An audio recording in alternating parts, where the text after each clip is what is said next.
2005 സഞ്ചാരത്തെ സംബന്ധിച്ചിടത്തോളം നിർണായകമായ ഒരു വർഷമായിരുന്നു. സഞ്ചാരം ദൃശ്യയാത്രാ വിവരണ പരമ്പര 200 എപ്പിസോഡുകൾ പിന്നിട്ടത് എന്റെ ജന്മഗ്രാമമായ മരങ്ങാട്ടുപള്ളി ആഘോഷമാക്കി. അന്ന് ഏഷ്യാനെറ്റിന്റെ ചെയർമാനായിരുന്ന ഡോക്ടർ റെജി മേനോൻ, പ്രോഗ്രാംസിന്റെ തലവനായിരുന്ന ശ്രീ TN ഗോപകുമാർ തുടങ്ങി പ്രമുഖരുടെ വലിയൊരു നിര ആ ആഘോഷരാവിൽ പങ്കുചേരാൻ മരങ്ങാട്ടുപള്ളിയിലെത്തി. സഞ്ചാരത്തിന്റെ അണിയറ പ്രവർത്തകർക്ക് അതിന്റെ ജന്മഗ്രാമം നൽകിയ ആദരവിന്റെ ത്രസിപ്പിക്കുന്ന ഒരു ഓർമ്മയാണ് 2005 സെപ്റ്റംബർ 17 രാവ് നൽകിയത്. അക്കാലത്ത് ആഴ്ചയിൽ ഒരിക്കൽ മാത്രമായിരുന്നല്ലോ സഞ്ചാരത്തിന്റെ സംപ്രേക്ഷണം.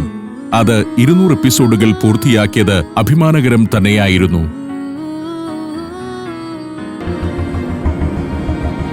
ആ ആഘോഷത്തിന് തൊട്ടുമുൻപാണ് ഞാൻ ആഫ്രിക്കയിലേക്ക് ഒരു യാത്ര ചെയ്യുന്നത്. 2005 ഓഗസ്റ്റ് 20 ആ യാത്രയുടെ തുടക്കം. കെനിയൻ തലസ്ഥാനമായ നെയ്റോബിയിലെ ജോമോ കെനിയാത്ത ഇന്റർനാഷണൽ എയർപോർട്ടിൽ ഇറങ്ങി മസായിമാര ഉൾപ്പെടെയുള്ള വനഗ്രാമങ്ങളിലേക്കാണ് ആദ്യം പോയത്.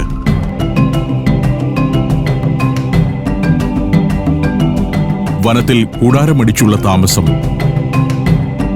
സാഹസികമായ യാത്രകൾ,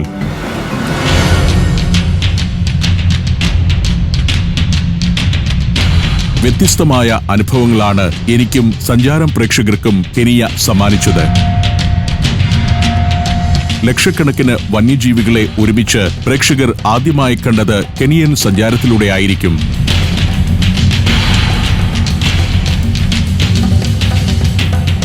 വനത്തിലൂടെയുള്ള ദീർഘമായ ഗെയിം ഡ്രൈവുകൾ, ഗോത്രജീവിതത്തിന്റെ കടും വർണ്ണങ്ങൾ, പട്ടാപ്പകൽ കൊള്ളയും കൊലപാതകവും നടക്കുന്ന നെയ്റോബി നഗരത്തിന്റെ തെരുവുകളിലൂടെ AK-47 തോക്കുധാരികളായ കാവൽക്കാരോടൊപ്പം നടന്ന് കാഴ്ചകൾ ഷൂട്ട് ചെയ്തത് സഞ്ചാരത്തിലെ മറ്റൊരു മറക്കാനാവാത്ത സംഭവം.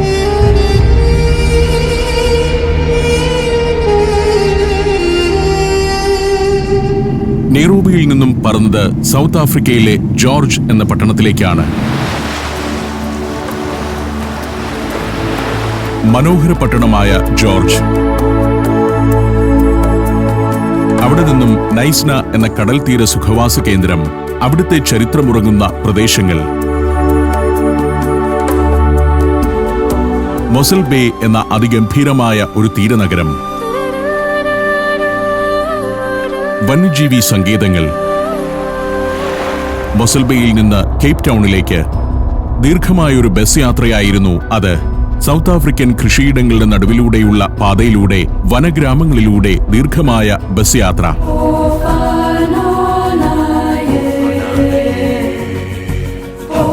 കേപ്പ് ടൗണിലെ ടെമ്പിൾ മൗണ്ടിന്റെ മുകളിലേക്കും കേപ്പ് ഓഫ് ഗുഡ് ഹോപ്പിന്റെ തുമ്പിലേക്കുമെല്ലാം യാത്ര തുടർന്നു.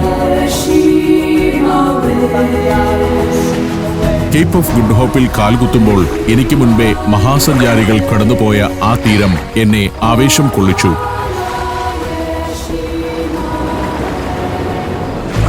കേപ്പ് ടൗണിൽ നിന്നും ജോഹന്നാസ്ബർഗിലേക്കാണ് പോയത്. ജോഹന്നാസ്ബർഗിലെ പഴയൊരു സ്വർണ്ണഖനിയിലേക്ക് നടത്തിയ യാത്ര ഇപ്പോഴും ഓർമ്മയിലുണ്ട്.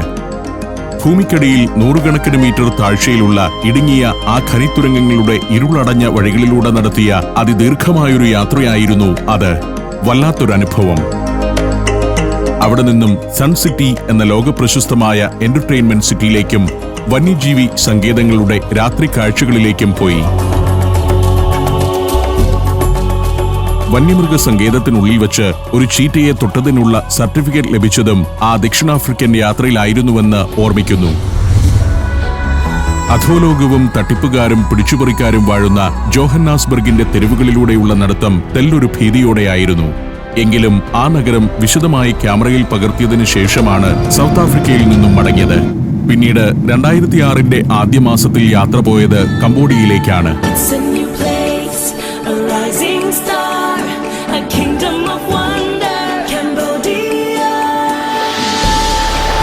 പോൾ പോട്ട് എന്ന ഏകാധിപതിയും അദ്ദേഹത്തിന്റെ ഖമർ റൂഷ് എന്ന സംഘടനയും ചേർന്ന് 10,000 കൊന്നൊടുക്കിയ കില്ലിംഗ് ഫീൽഡുകളുള്ള കംബോഡിയ.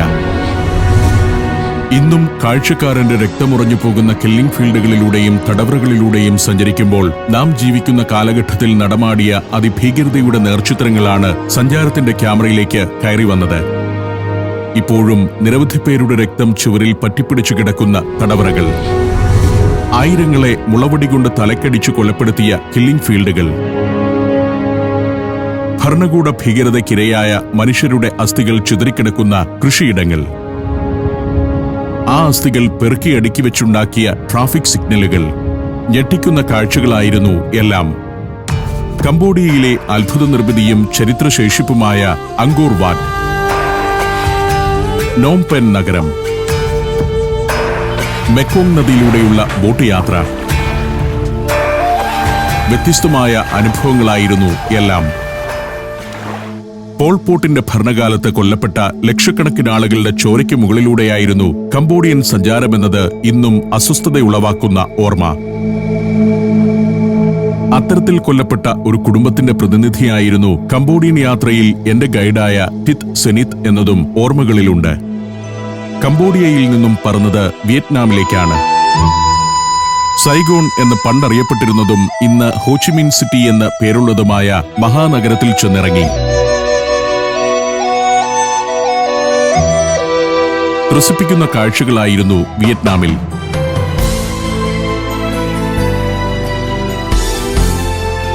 ഇരുചക്രവാഹനങ്ങൾ നിറഞ്ഞൊഴുകുന്ന തെരുവുകൾ, ഫ്രഞ്ച് കൊളോണിയൽ കാലത്തെ ഗവർണറുടെ കൊട്ടാരം ഉൾപ്പെടെയുള്ള വമ്പൻ നിർമ്മിതികൾ,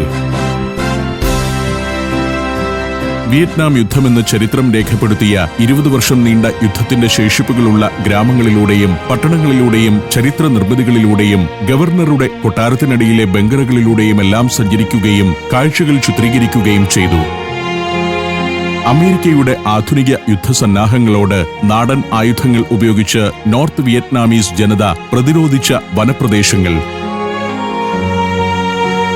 ഗറില്ല യുദ്ധതന്ത്രങ്ങളുടെ നേർക്കാഴ്ചകൾ, കൂച്ചി എന്ന വനപ്രദേശത്തെ കിലോമീറ്ററുകൾ നീളമുള്ള ഗറില്ല തുരങ്കങ്ങളുടെ ശൃംഖല, അതിലൂടെയെല്ലാം സഞ്ചരിച്ചു.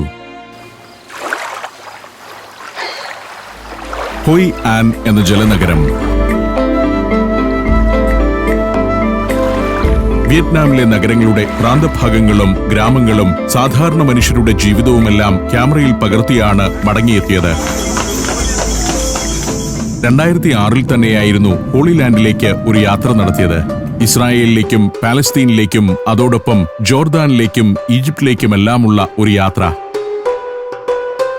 ആദ്യം ചെന്നിറങ്ങിയത് ജോർദാനിലെ അമ്മാൻ നഗരത്തിലാണ്. കൊച്ചിയിൽ നിന്നും പറന്ന് കുവൈത്തിൽ ഒന്നിറങ്ങി അവിടെ നിന്നുമാണ് ജോർദാനിലേക്ക് പോയത്. അങ്ങനെ യാത്രകളുടെ കണക്ക് പുസ്തകത്തിൽ കുവൈത്ത് കൂടി ചേർന്നു.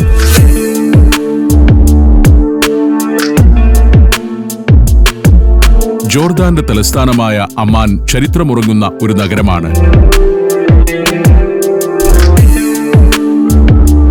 പുരാനിർമ്മിതികൾ, ആംഫി തിയേറ്റർ, കൂറ്റൻ കോട്ടകൾ, പുരാതന നഗരാവശിഷ്ടങ്ങൾ, ആധുനികകാല നഗരജീവിതം, അതെല്ലാം കണ്ട ശേഷം പെട്ര എന്ന അത്ഭുത പ്രദേശത്തേക്കാണ് പോയത്. പെട്രയിലെ സിക് എന്ന ഇടുങ്ങിയ പാതയും ട്രഷറി ബിൽഡിംഗ് എന്ന അത്ഭുത നിർമ്മിതിയും ശിലയിൽ കൊത്തിയെടുത്ത നഗരഭാഗങ്ങളുമെല്ലാം എന്റെ ക്യാമറയിലേക്ക് കയറി വന്നു. പെട്രയിലെയും അമ്മാനിലെയും കാഴ്ചകൾ പകർത്തിയ ശേഷം ഒരു സംഘം ടൂറിസ്റ്റുകൾക്കൊപ്പമാണ് ഇസ്രായേലിലേക്ക് പോയത്.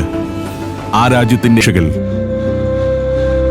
അതിർത്തി സംബന്ധിച്ച സംഘർഷം നിലനിൽക്കുന്ന ഇസ്രായേലിനും സിറിയയ്ക്കുമിടയിലെ പ്രദേശങ്ങളും ഗോലാൻ കുന്നുകളും ചാവുകടലിന്റെ തീരങ്ങളുമെല്ലാം സന്ദർശിച്ചു.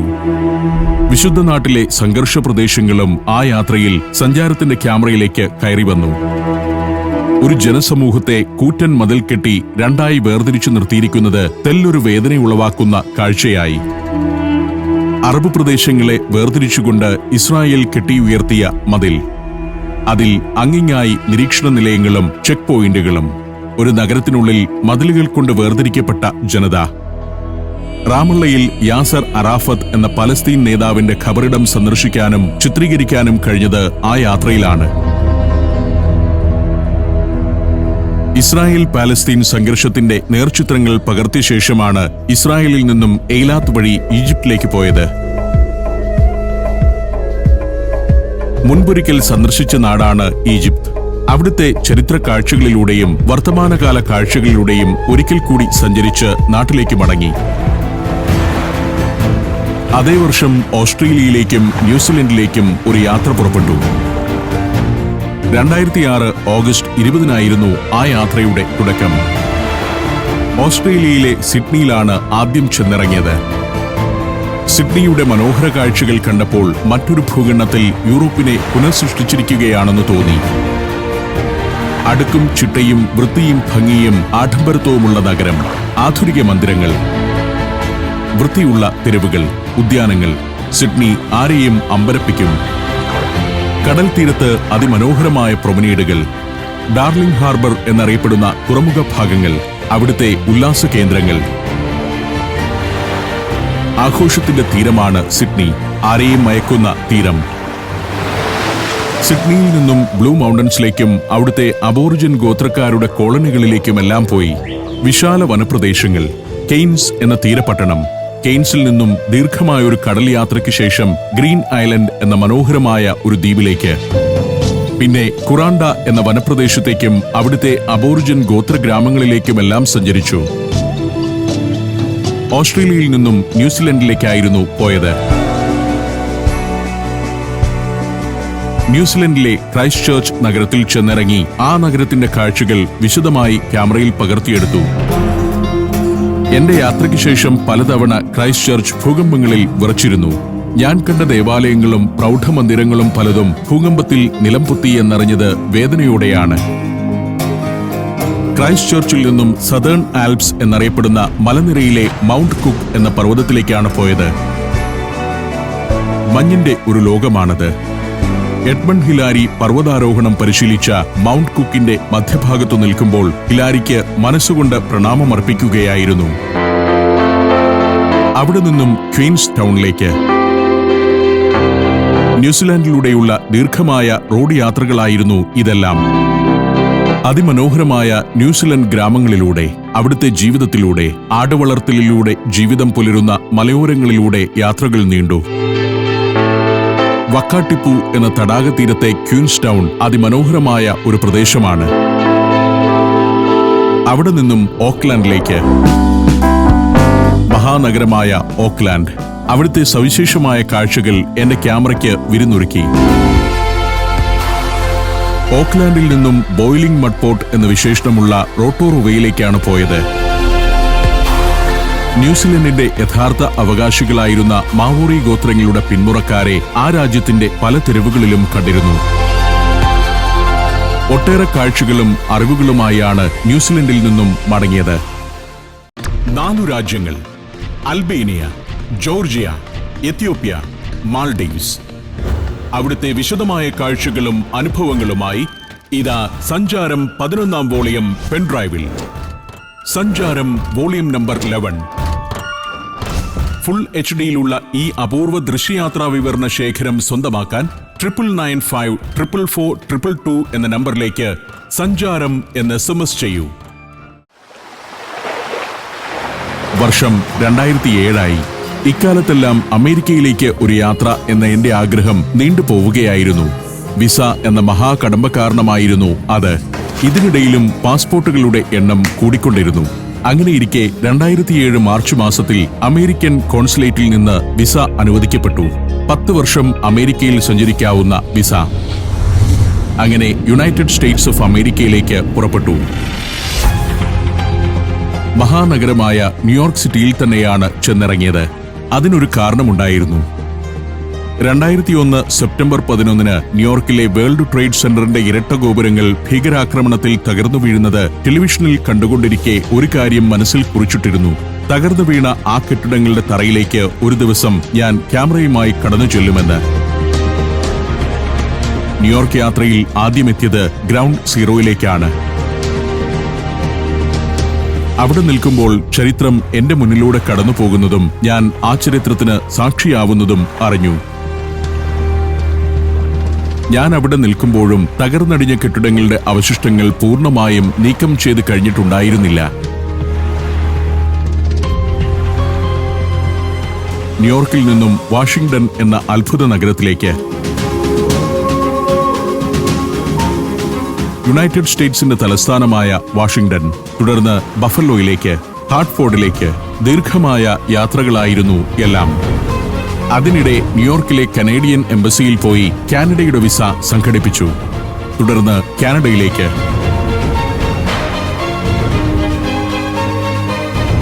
കനേഡിയൻ വൻനഗരമായ ടൊറന്റോയിലാണ് ആദ്യമെത്തിയത്.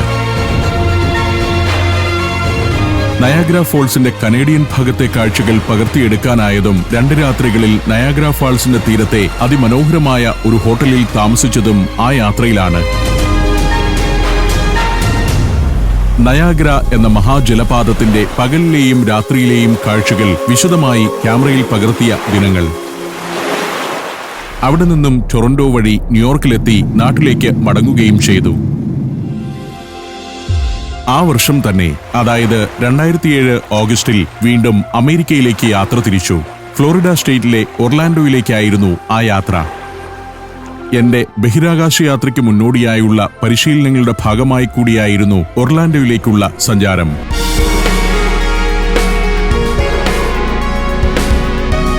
നാസയുടെ കെന്നഡി സ്പേസ് സെന്ററിൽ സീറോ ഗ്രാവിറ്റിയുടെ പരിശീലനം.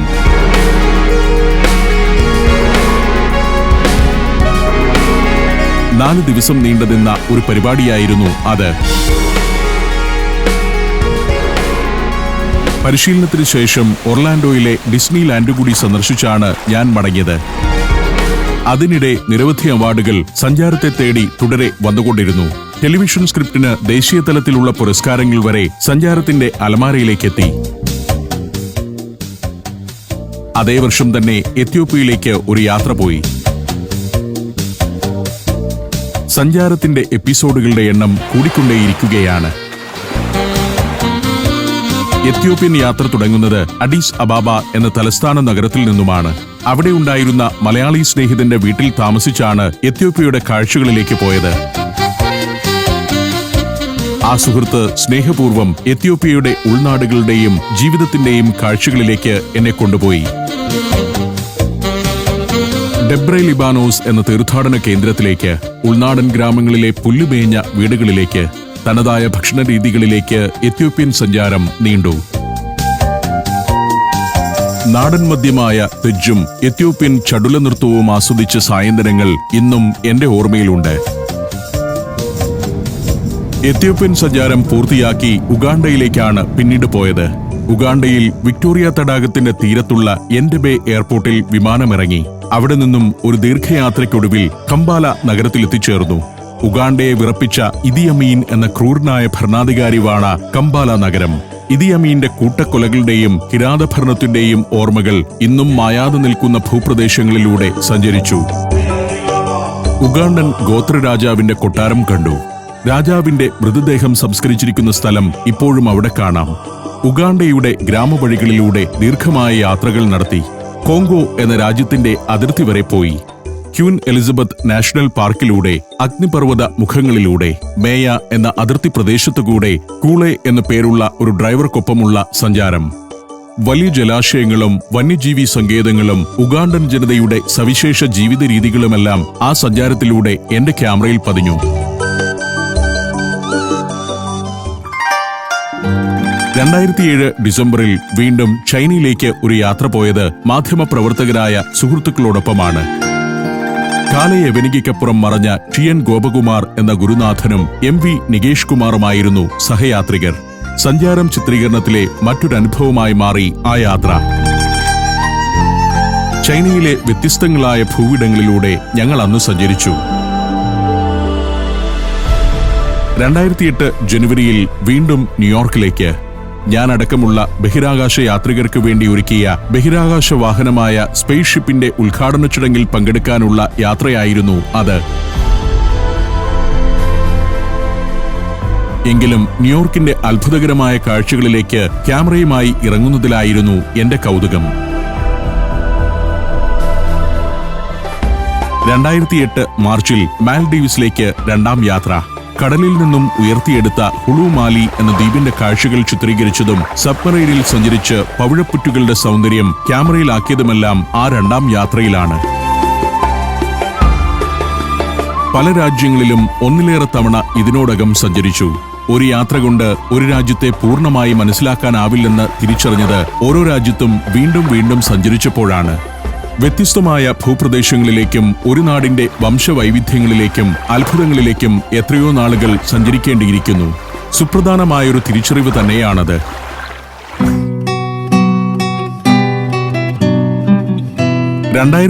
ജൂണിൽ സിറിയയിലേക്ക് ഒരു യാത്ര പോയി. ആഭ്യന്തര യുദ്ധം സിറിയയുടെ അന്തരീക്ഷത്തെ കലുഷിതമാക്കുന്നതിന് മുൻപായിരുന്നു ആ യാത്ര. അതിനാൽ ഒട്ടൊരു ശാന്തമായ പട്ടണങ്ങളും ഗ്രാമങ്ങളുമാണ് അന്ന് കണ്ടത്. ചരിത്രമുറങ്ങുന്ന ദമാസ്കസ് നഗരം, നൂറ്റാണ്ടുകളായി തുടർച്ചയായി ജനം വസിച്ചുവരുന്ന കെട്ടിടങ്ങൾ, ദമാസ്കസിന്റെ തെരുവുകൾ, അതിവിപുലമായ അൽ ഹമീദിയ സൂഖ്, അവിടുത്തെ വൈവിധ്യമാർന്ന കച്ചവടങ്ങൾ, ദമാസ്കസ് സിറ്റാഡൽ, ഉമയാദ് മോസ്ക്, പുരാതനമായ ജൂപ്പിറ്റർ ക്ഷേത്രം. ദമാസ്കസിൽ നിന്നും പാൽമിറയിലേക്കാണ് പോയത്. പുരാതന പട്ടുപാതയിലെ സമ്പൂർണ്ണ പട്ടണമായിരുന്ന പാൽമിറയുടെ കാഴ്ചകൾ ഞാൻ വിശദമായി തന്നെ പകർത്തിയെടുത്തു. ചരിത്ര കുതുകികൾക്ക് മുന്നിൽ ലോകാത്ഭുതമായി നിലകൊണ്ട പാൽമിറ. ഇനിയൊരു സന്ദർശകന് ഞാൻ കണ്ട ദിനങ്ങളിലെ പൂർണ്ണതയോടെ പാൽമിറയെ കാണാനാവില്ല. ആഭ്യന്തര യുദ്ധത്തിനിടെ ഇസ്ലാമിക് സ്റ്റേറ്റ് പ്രവർത്തകർ ചരിത്രത്തിന്റെ ആ മഹാസ്മാരകം തകർത്തുകളഞ്ഞിരിക്കുന്നു.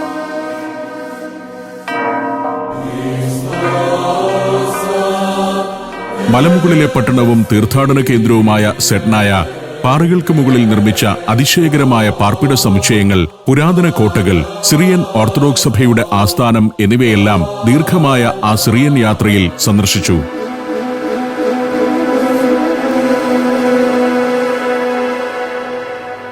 2008 മെയ് 22 ബഹ്റിൻ എന്ന ഗൾഫ് രാജ്യത്തേക്കുള്ള യാത്ര. ഗൾഫ് നാടുകളിൽ ധാരാളം മലയാളികളുണ്ടെങ്കിലും ആ രാജ്യങ്ങളിലേക്ക് അതുവരെ സഞ്ചാരം ചിത്രീകരണം എന്ന ഉദ്ദേശവുമായി ഞാൻ പോയിരുന്നില്ല. ബഹ്റിനിലെ രാത്രി ജീവിതത്തിന്റെ കണ്ണഞ്ചിപ്പിക്കുന്ന കാഴ്ചകളിലേക്കും, കോസ്വേയിലൂടെ സൗദി അറേബ്യയുടെ അതിർത്തിയിലേക്കും, മരുഭൂമിയിലെ കാഴ്ചകളിലേക്കും, മ്യൂസിയങ്ങളിലേക്കും, എണ്ണക്കിണറുകളുടെ കാഴ്ചകളിലേക്കുമെല്ലാം ബഹ്റിൻ സഞ്ചാരം നീണ്ടു. പ്രവാസി മലയാളികളുടെ സ്നേഹത്തിന്റെ ഊഷ്മളതയും അറിഞ്ഞായിരുന്നു അവിടെ നിന്നുള്ള മടക്കം. 2008 ജൂലൈയിൽ USA ഫിലാഡൽഫിയയിലേക്ക് നടത്തിയ യാത്ര ശരിക്കും ഒരു ഉലകം ചുറ്റി യാത്ര തന്നെയായിരുന്നു.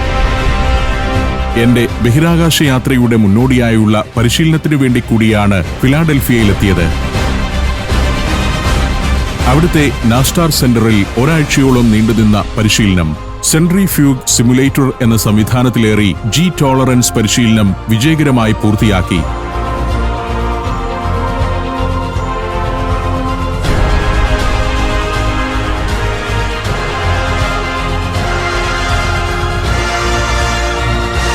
അതിനുശേഷമുള്ള മടക്കം യൂറോപ്പിന് മുകളിലൂടെ പറന്ന് ദുബായ് വഴിയായിരുന്നു. കൊച്ചിയിൽ നിന്നും കിഴക്കോട്ട് യാത്ര തുടങ്ങി പടിഞ്ഞാറ് വഴി തിരിച്ചെത്തിയ ഭൂമിയെ ഒന്ന് ചുറ്റിയുള്ള യാത്രയായി അത് മാറി.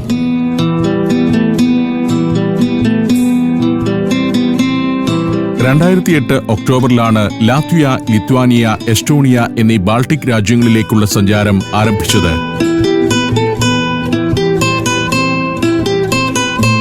അതിൽ ആദ്യ ലക്ഷ്യസ്ഥാനം ലാത്വിയ ആയിരുന്നു.